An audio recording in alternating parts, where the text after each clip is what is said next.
तो हेलो दोस्तों, आप सबका स्वागत है मेरी एक और नई वीडियो में। तो दोस्तों आज हम देखने वाले हैं ये वाली मूवी एक्सप्लेन वीडियो। तो अगर वीडियो बढ़िया लगे तो वीडियो को लाइक कर लेना और कर लेना चैनल को सब्सक्राइब।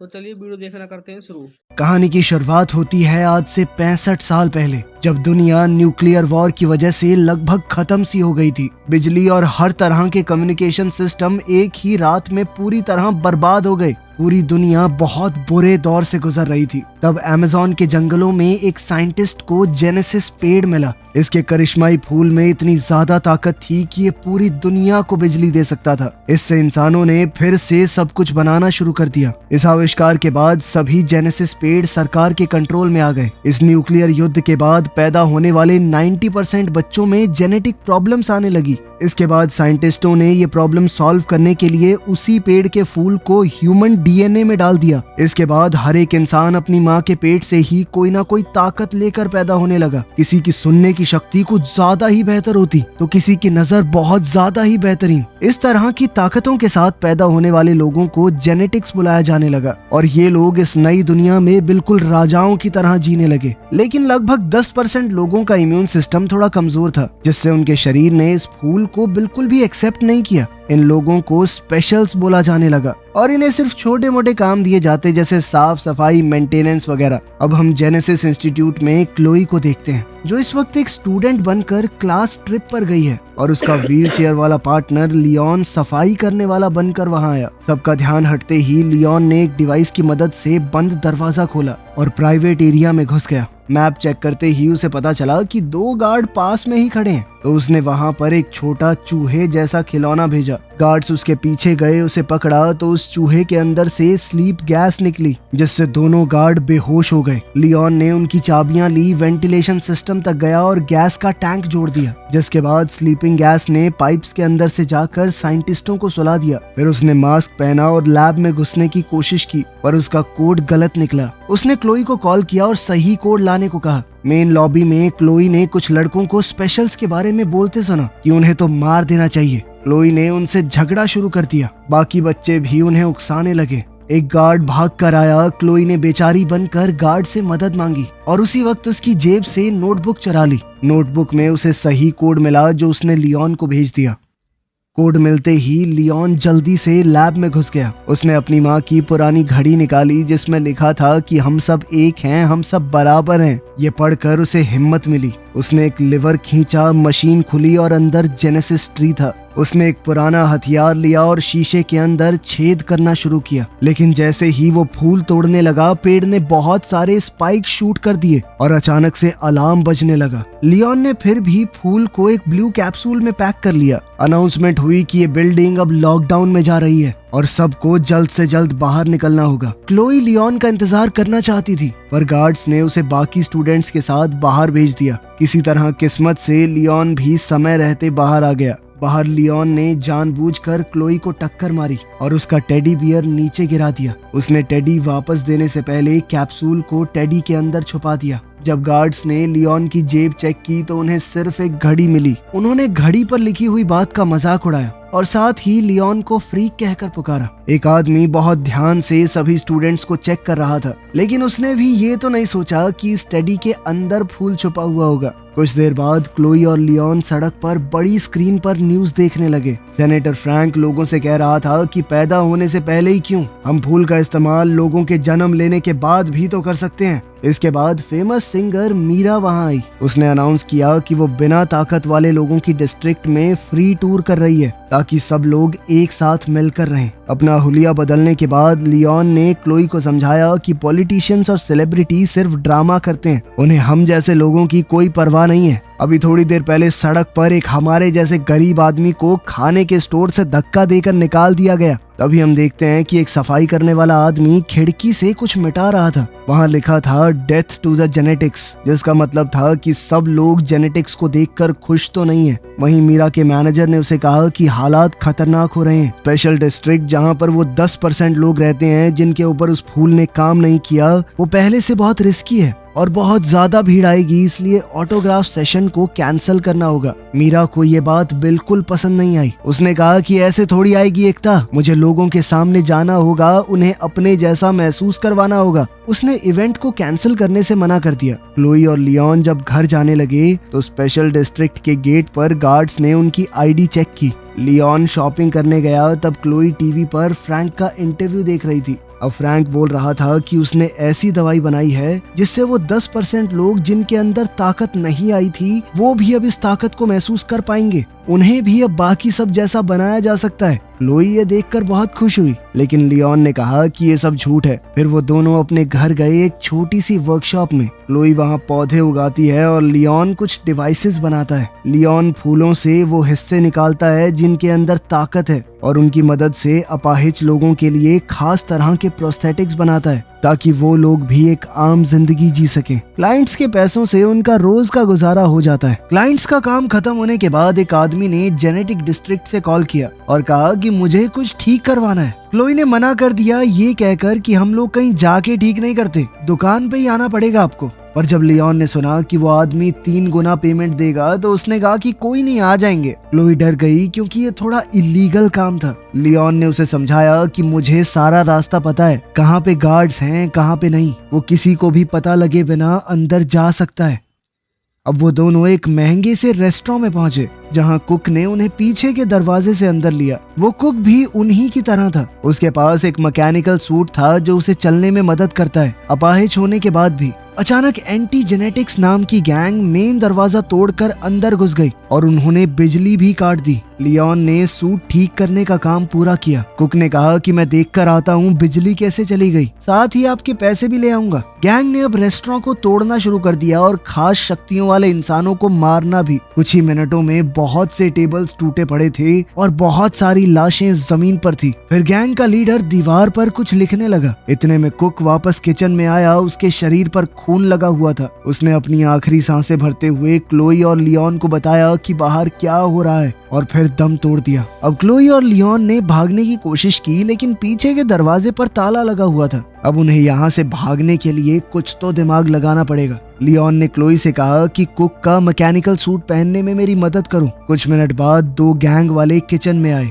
उन्हें सिर्फ मरा हुआ कुक ही दिखाई दिया क्योंकि क्लोई और लियोन छुपकर बैठे थे। वो लोग दीवार पर कुछ लिखते हुए बात कर रहे थे कि कल एक छोटा शो होगा और अगले दिन बहुत बड़ा काम। एक गुंडे ने अपने कुछ आइडिया देने की कोशिश की, लेकिन बॉस ने उसे चाकू दिखाकर धमकाया कि प्लान में कोई बदलाव नहीं होगा, ठीक है। एक आदमी ने कागज गिरा दिया और क्लोई ने उसे उठाया। पुलिस की आवाज आई तो गुंडे निकल गए। अचानक लियोन के सूट ने कंट्रोल छोड़ दिया। सूट ने खुद ब खुद उसे खड़ा कर दिया और काउंटर पर फेंक दिया। दोनों आदमी उसके पीछे आए तो लियोन ने बर्तनों और गर्म पानी का इस्तेमाल करके उनसे लड़ाई की। लड़ाई के दौरान बॉस का मास्क हिल गया और उन्हें उसका चेहरा दिख गया। गुंडों ने लियोन को काउंटर पर दबा दिया और क्लोई उसे बचाने कूद पड़ी। फिर लियोन ने गुंडों के ऊपर आटा फेंका और जल्दी से वहां से निकलने की सोची। अब वो क्लोई के साथ एग्जिट की तरफ भागने लगा। सूट की ताकत से लियोन ने दरवाजा तोड़ दिया और वो दोनों वहां से बाहर निकल गए। बाहर लियोन को सूट में चल पाना बड़ा मुश्किल सा हो गया तो क्लोई उसे संभाल कर एक गली में ले गई।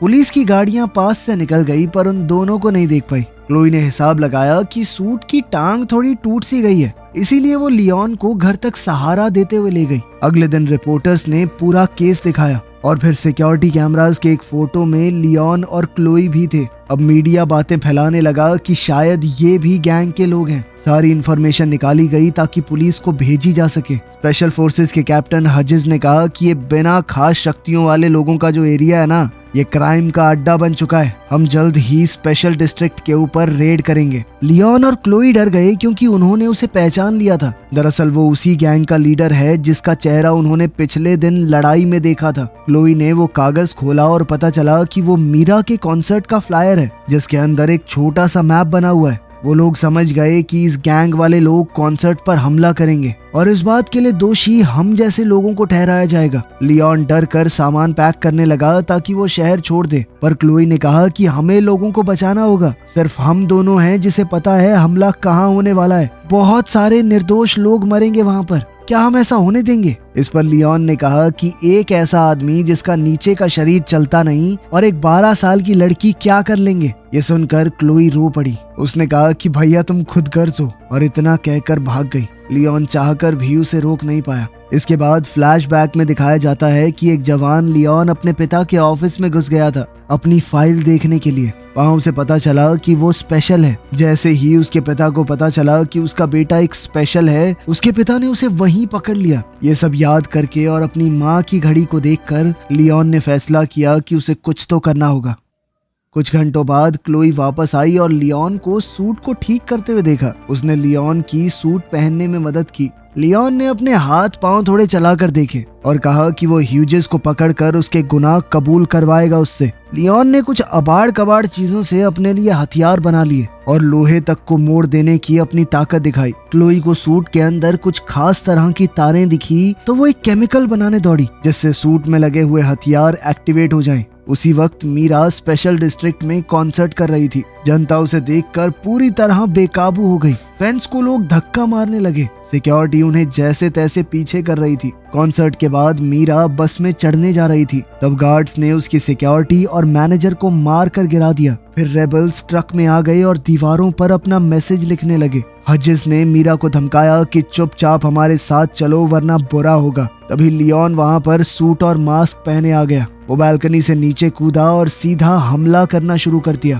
लेकिन क्लोई के केमिकल्स की वजह से सूट में पौधे उग गए। ये देखकर गुंडे हंसने लगे, लेकिन लियोन ने उन पौधों का ही इस्तेमाल कर लिया। एक आदमी गैस से गिर गया, दूसरा बेलों में उलझ गया। क्लोई ने एक चोरी की हुई गाड़ी से मीरा को आवाज लगाई, जबकि लियोन हजिस और उसके लोगों से लड़ने लगा। शुरुआत में तो लियोन बढ़िया मुक्के पेल रहा था, लेकिन फिर पूरी गैंग ने उसे घेर कर नीचे गिरा लिया। तब क्लोई ने गाड़ी से एक आदमी को टक्कर मारी। लियोन मौका देखकर गाड़ी में बैठ गया, लेकिन मीरा चीखने लगी। समझाने का वक्त नहीं था तो क्लोई जल्दी से गाड़ी भगाकर सबको वहां से ले गई। उन दोनों ने जल्दी से घर पहुंचकर दरवाजे बंद कर दिए। बाहर गैंग वाले उन्हें सड़कों पर ढूंढ रहे थे।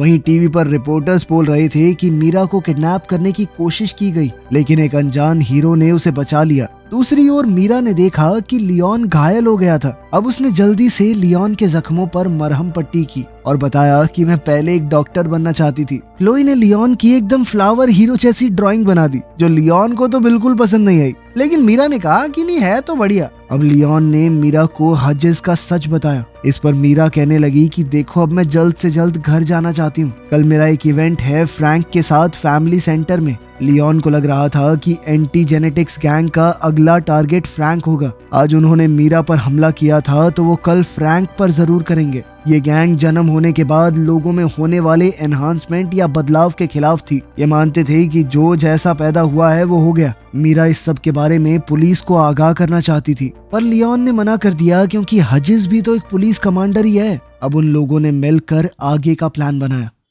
अगले दिन मीरा और लियोन फैमिली प्लानिंग सेंटर गए, जैसे वो कोई नया शादीशुदा जोड़ा हो जो बच्चे करना चाहते हैं। मीरा फेमस थी तो उसने डॉक्टर से कहा कि सर मैंने अपॉइंटमेंट नहीं ली और ना ही किसी को आज तक अपने पति के बारे में बताया, क्योंकि मैं मीडिया से अपने परिवार को बचाना चाहती हूँ। लियोन ने डॉक्टर को जैसे तैसे मना लिया कि वो उन्हें अपनी फैसिलिटी का एक टूर दे। इस सब के दौरान लियोन ने बड़ी चालाकी से एक चाबी चुरा ली। फिर उसने वहाँ काम करने वाले लोगों का ध्यान भटकाया, ये कहकर कि मीरा आप सबके लिए परफॉर्म करेगी। ये कहकर उन्होंने सभी लोगों को एक कमरे में इकट्ठा कर दिया। तभी एंटी जेनेटिक्स गैंग के लोग आ गए और लियोन लॉबी में उनसे भिड़ गया। गुंडे उस पर टूट पड़े तो लियोन ने गैस बॉम्ब्स छोड़े जिससे उनके मास्क तक पिघल गए। शुरुआत में लियोन बहुत बढ़िया लड़ रहा था, लेकिन वो लोग बहुत ज्यादा थे, उन्होंने उसे नीचे गिरा लिया और वो गुंडे मिलकर उसे मारने लगे। हजिस ने उसका मास्क उतारा और उसके चेहरे पर बार बार मुक्के मारने लगा। तभी अचानक फ्रैंक की सिक्योरिटी आ गई और गुंडे भाग गए। इस पर मीरा ने बताया कि उसने ही फ्रैंक को कॉल किया था, क्योंकि वो समझ गई थी कि गुंडे ज्यादा होंगे, लियोन अकेला नहीं संभाल पाएगा।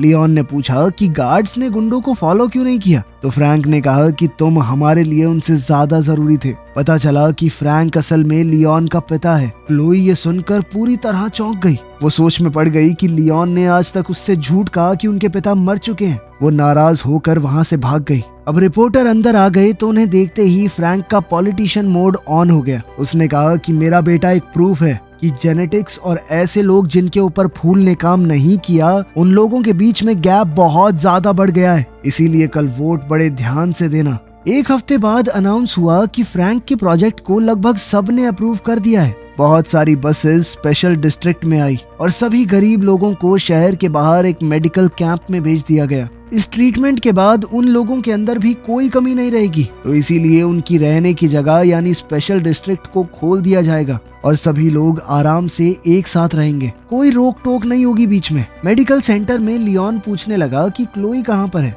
लेकिन फ्रैंक ने बताया कि हम लोग उसे नहीं ढूंढ पाए। जब लियोन ने हजेस का नाम लिया तो फ्रैंक ने टॉपिक बदल दिया। उसने कहा कि तुम इस सब की चिंता मत करो, मैं बस तुम्हारा इलाज करना चाहता हूँ। लियोन ने याद दिलाया कि जब आपने माँ का इलाज करने की कोशिश की थी तो वो मर गई थी, याद है आपको? फ्रैंक ने माफी मांगी और ये माना कि मुझसे गलती हुई है। उसने बताया कि तुम्हारी माँ ने एक लेटर भी छोड़ा है, लेकिन मैं आज तक डर रहा था उसे तुम्हें देने से। जब तक मैं हिम्मत जुटा पाता तुमने घर छोड़ दिया था। अब लियोन ने लेटर खोला। उसकी माँ ने लिखा था कि मुझे तुम लोगों को छोड़ना पड़ा, उसके लिए मैं माफी चाहती हूँ। वो चाहती थी कि लियोन एक अच्छा आदमी बने, लेकिन उसे डर था कि लियोन के अंदर का गुस्सा उसके दिल को खा जाएगा, उसके अंदर कड़वाहट आ जाएगी। उसने कहा कि बेटा, लोगों को माफ करना सीखो, क्योंकि कोई भी आखिर तक साथ नहीं होता। ये सब पढ़कर लियोन अपनी माँ को याद करके रोने लगा। मीरा वहाँ आई और लियोन को ताजी हवा के लिए बाहर ले गई। बाहर घूमते हुए लियोन को क्लोई दिख गई तो उसने उससे माफी मांगी। क्लोई भी अपने भाई से ज्यादा वक्त तक गुस्सा कैसे रह पाती। फिर लियोन ने बताया कि मुझे लगता है फ्रैंक ने ही सारे हमले करवाए हैं ताकि उसका प्रोजेक्ट अप्रूव हो जाए, लेकिन उसे पकड़ने से पहले उन्हें उसके खिलाफ सबूत ढूंढना होगा। क्लोई को एक आइडिया आया और उसने एक आदमी से जिसके पास आई प्रोस्थेटिक है उसका कैमरा मांग लिया। उधर डॉक्टर्स ने अगले पेशेंट का नाम अनाउंस किया। उधर लैब में क्लोई ने वेंट्स में घुसकर रिकॉर्डिंग स्टार्ट कर दी। हजिस और फ्रैंक आपस में बात कर रहे थे। उनकी बातचीत से ये तो साफ हो गया कि उन दोनों ने मिलकर ही ये कांड किया है। अपने कुछ पेशेंट्स को बेहोश करते वक्त फ्रैंक अपना प्लान समझा रहा था। वो इन लोगों के दिमाग से एक खास तरह के जीन को निकालना चाहता था। फिर वो उस जीन को उन लोगों के अंदर इंजेक्ट करेगा जिनके अंदर खास ताकत थी। फ्रैंक इसे इंसानों का अगला एवोल्यूशन कह रहा था। फ्रैंक ने बताया कि इससे वो लोग और बेहतर हो जाएंगे, हमेशा जवान रहेंगे चाहे कोई भी उम्र हो। उसे स्पेशल्स यानी इन अपाहिज लोगों की कोई परवाह नहीं थी। इन लोगों का तो सिर्फ वो इस्तेमाल करना चाहता है उस जीन को निकालने के लिए। थोड़ी देर बाद क्लोई ने टेंट में सबको रिकॉर्डिंग सुनाई। मीरा रोते हुए वहाँ मौजूद सभी स्पेशल्स से माफी मांग रही थी क्योंकि उसे इस बारे में कुछ नहीं पता था। लियोन ने अपनी माँ के मैसेज को दोहराया कि हम सब एक बराबर हैं, हमारे अंदर कोई कमी नहीं है, इंसान हैं हम भी। ये बातें कहते हुए उसने सबको लड़ाई के लिए उकसाया। उसने कहा कि मुझे किसी भी हालत में मेरा सूट चाहिए। इस पर क्लोई ने बताया कि मैंने पहले ही स्टोरेज की चाबियां चुरा ली हैं। अगले दिन फ्रैंक और कुछ नर्सेज लियोन के कमरे में आ रहे थे उसका इलाज करने के लिए। लियोन ने चद्दर के नीचे अपना सूट पहना हुआ था। उसने तुरंत अपने पिता को पकड़ लिया और नर्सेज से वो इंजेक्शन छीन लिया। फ्रैंक ने कहा कि मैंने ये सब तुम्हारे लिए किया है बेटा, मैं तुम्हारा इलाज करना चाहता हूँ। लेकिन लियोन ने कहा कि तुम एक हैवान हो और कुछ नहीं। अब लियोन ने उसे कमरे के अंदर बंद कर दिया। उसने क्लोई से थोड़ा बारूद लिया और सिक्योरिटी रूम की तरफ दौड़ने लगा। वहाँ मौजूद गार्ड से लड़कर उसने उन्हें गिरा दिया, लेकिन एक गार्ड ने जल्दी से अलार्म बटन दबा दिया ताकि सबको इस गड़बड़ी का पता चल जाए। उधर क्लोई ने कैमरा को कंप्यूटर से कनेक्ट किया ताकि वो पूरी रिकॉर्डिंग पुलिस को भेज सके सबूत के तौर पर। लियोन के जाने से पहले मीरा ने उसे किस किया और कहा कि लौट कर जरूर आना। उधर टेंट वाले एरिया में हजिज अपनी गैंग के साथ आ चुका है। लियोन और स्पेशल्स ने उन्हें घेर लिया और बहुत बड़ी लड़ाई शुरू हो गई। स्पेशल्स के पास सिर्फ बर्तन, पाइप्स जैसी नॉर्मल चीजें थी, लेकिन उनकी तादाद ज्यादा होने की वजह से लड़ाई बराबर की चल रही थी। वहीं लियोन का सूट उसे एक वक्त पर बहुत सारे लोगों से लड़ने की ताकत दे रहा था, लेकिन हजिज ने बैकअप बुला लिया और हथियारों वाले बहुत से लोग आ गए। कई स्पेशल्स लड़ते हुए गिर रहे थे। वहीं लियोन हजिज से अकेले लड़ रहा था। कुछ देर बाद हजिज ने लियोन को नीचे गिरा दिया और लियोन ने भागकर बचने की कोशिश की। उधर सिक्योरिटी रूम में एक आदमी ने मीरा को गले से पकड़ लिया। तभी एक स्पेशल वहां आया और जल्दी से उस आदमी को मार गिराया। कंप्यूटर ने आखिरकार फुटेज अपलोड कर ही दी। और क्लोई ने जल्दी से पुलिस को बुलाया। उधर लैब में लियोन अपनी जान बचाने के लिए रेंग रहा था। हजिस ने पीछे से आकर उसे मारा। अब टेबल्स और कंट्रोल पैनल के बीच में उनकी लड़ाई हो रही थी। लियोन ने जेनेसिस पेड़ की मशीन खोल दी और फिर एक चीज फेंक कर मारी जिससे शीशे के ऊपर क्रैक आ गया। उसकी इस हरकत के बाद तो हजिस ने लियोन को पकड़कर और मारा और उसे मशीनों के ऊपर फेंक दिया। इससे पूरा शीशा ही टूट गया। अब हजिस उसे मारने ही वाला था जब लियोन ने अचानक ही एक फूल तोड़ लिया। अब तक वो जान चुका था कि फूल तोड़ने से पेड़ के अंदर से स्पाइक निकलेंगे। वो हजिस के चेहरे में घुस गए और वो गिर पड़ा। वहीं पुलिस ने आकर फ्रैंक के सारे लोगों को अरेस्ट कर लिया। उन्हें कई सारे सबूत भी मिले। तभी क्लोई और मीरा लियोन को देखने के लिए भाग कर आई और इस बार लियोन ने आगे बढ़कर मीरा को चूम लिया। एक हफ्ते बाद सभी न्यूज चैनल्स फ्रैंक के इस घिनौने प्लान को एक्सपोज कर रहे थे। लोग कह रहे थे कि एक मास्क वाले आदमी ने सबको बचाया है। अफवाह थी कि वो फ्रैंक का बेटा है, लेकिन पुलिस वालों ने इस बात को नकार दिया। फ्रैंक खुद वहां से भाग गया था। अब गवर्नमेंट ने भी लोगों को अलग अलग रखने की अपनी पॉलिसी बंद कर दी। अब सब लोगों को आजादी थी, कोई भी कहीं जा सकता था। इस सब के दौरान मीरा का गला डैमेज हो गया था, तो अब वो गा तो नहीं सकती, लेकिन लियोन के साथ अपनी जिंदगी में बहुत खुश है। लेकिन फ्रैंक अभी भी फरार था। कहानी के आखिर में हम उसे देखते हैं कि वो अपने बेटे को दूर से घूर रहा था। तो दोस्तों, आपको ये वीडियो कैसी लगी कमेंट में जरूर बताएं। अगर बढ़िया लगी हो तो वीडियो को लाइक कर लेना और चैनल को कर लें सब्सक्राइब। और इस वीडियो का क्रेडिट जाता है अनोखी फिल्म्स यूट्यूब चैनल को। तो भाई के चैनल का लिंक डिस्क्रिप्शन में है, जाके भाई के चैनल को सब्सक्राइब करें। तो मिलते हैं दूसरी वीडियो में, जब तक टाटा बाय बाय।